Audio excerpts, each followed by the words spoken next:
എല്ലാ പ്രാവശ്യത്തിനേക്കാൾ ഉപരിയായി ഈ വർഷം മുണ്ടക്കൈ ദുരന്തത്തിൻ്റെ ബാക്കിയായി മുല്ലപ്പെരിയാർ ഡാമും ഒരു ചൂടൻ ചർച്ചാ വിഷയമായി മാറിയിട്ടുണ്ട്. നമ്മളെ സംബന്ധിച്ച് മുല്ലപ്പെരിയാർ എന്നത് ഒരു ഗ്രാവിറ്റി ഡാം ആണ് എന്നുള്ളതാണ് നമ്മുടെ ചർച്ചാ വിഷയം.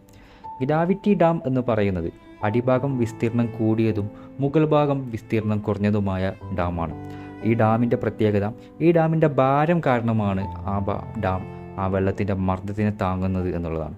സാധാരണ ഡാം പൊട്ടുന്നത് പോലെ ഒരു ഗ്രാവിറ്റി ഡാം പൊട്ടുകയില്ല. അത് അതിൻ്റെ ഭാരം കൊണ്ടാണ് വർക്ക് ചെയ്യുന്നത്. തീർച്ചയായിട്ടും നമ്മൾ വിചാരിക്കുന്നത് പോലെ ഒരു ഭയാനകമായ ഒരു രീതിയിൽ മുല്ലപ്പെരിയാർ ഡാം പൊട്ടില്ല എന്ന് നമുക്ക് വിശ്വസിക്കാം. നമ്മുടെ കയ്യിലുള്ള കാര്യങ്ങളൊന്നും. എന്നിരുന്നാൽ പോലും നമ്മൾ മുൻകരുതലുകൾ എടുക്കേണ്ടത് അത്യാവശ്യമാണ്. മുല്ലപ്പെരിയാറിനെ സംബന്ധിച്ച് എപ്പോഴും വെല്ലുവിളിയായി നിൽക്കുന്നത് മുല്ലപ്പെരിയാർ ഡാം സ്ഥിതി ചെയ്യുന്നത് ഒരു ഭൂചലന സാധ്യതയുള്ള സ്ഥലത്താണ് എന്നുള്ളതാണ്. അതോടൊപ്പം തന്നെ അതിയായ മഴ ആ പ്രദേശത്ത് ലഭിച്ചു കഴിഞ്ഞാൽ തീർച്ചയായിട്ടും അവിടെ ഡാം ഓവർഫ്ലോ ഉണ്ടാവും. നമുക്കത് കൺട്രോൾ ചെയ്യാൻ പല വഴികളുണ്ട്. എന്നിരുന്നാൽ പോലും നല്ല മഴ ലഭിച്ചാൽ മുല്ലപ്പെരിയാറിന് എന്നും ഒരു ഭീഷണിയായി മാറുന്നുണ്ട്.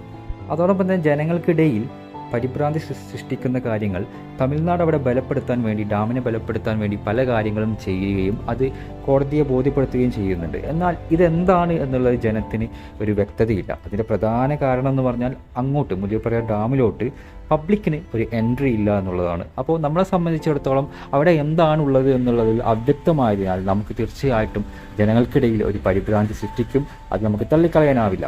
അപ്പം നിങ്ങൾ പറയുന്ന പോലെ, അധികാരികൾ പറയുന്നത് പോലെ ഈ ഡാം ശക്തമാണെങ്കിൽ, സേഫ് ആണെങ്കിൽ അത് ജനങ്ങളെ പറഞ്ഞ്, ഉത്തരവാദിത്തപ്പെട്ട അധികാരികൾ ജനങ്ങളെ പറഞ്ഞ് അത് ബോധ്യപ്പെടുത്തണം.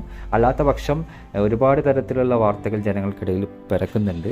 അത് ഈ അവസരം മുതലെടുക്കാൻ പലരും ശ്രമിക്കുന്നുണ്ട്. അപ്പോൾ അതില്ലാതാക്കാൻ നിങ്ങൾ പറഞ്ഞു, ഇനി അതല്ല ഈ ഡാം സേഫ് അല്ല എന്നുണ്ടെങ്കിൽ തീർച്ചയായിട്ടും ഈ ഡാമിന് 50 വർഷം മാത്രം ആയുസ് പ്രവചിച്ച, അതിൻ്റെ നിർമ്മാതാവ് 50 വയസ്സ് മാത്രം ആയുസ് പ്രവചിച്ച ഒരു ഡാമാണ് ഇന്ന് 129 വർഷം കഴിഞ്ഞിരിക്കുന്നു.